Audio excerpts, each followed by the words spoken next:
আরে ওহে পালান, এই গালে হাত দিয়ে কি চিন্তা করছো? গোপাল খুড়ো, আর বলো কেন, কাল দুপুরে দামোদর সেটের পাত পড়বে আমাদের ভিটেতে। ওরে বাবা, ওরে বাবা, তা কি আয়োজন করলে শুনি?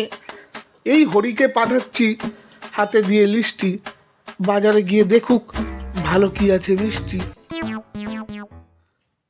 অল্পতে খুশি হবে, দামোদর সেট কি, মুরগির মোয়া চাই, চাই ভাজা ভেটকি, আনবে কটকি জুতো, মোটকিতে ঘি এনো, জলপাইগুড়ি থেকে এনো তো কই জিওনো, চাঁদনিতে পাওয়া যাবে বোয়ালের পেটকি, চিনে বাজার থেকে এনো তো গরম চা, কাঁকড়ার ডিম চাই, চাই যে গরম চা, না হয় খরচ হবে, মাথা হবে হেটকি, মনে রেখো বড় মাপে করা চাই আয়োজন, কলেবর খাটো নয় 3 মণ প্রায় ওজন, খোঁজ নিও ঝুড়িয়াতে জিলিপির রেট কি।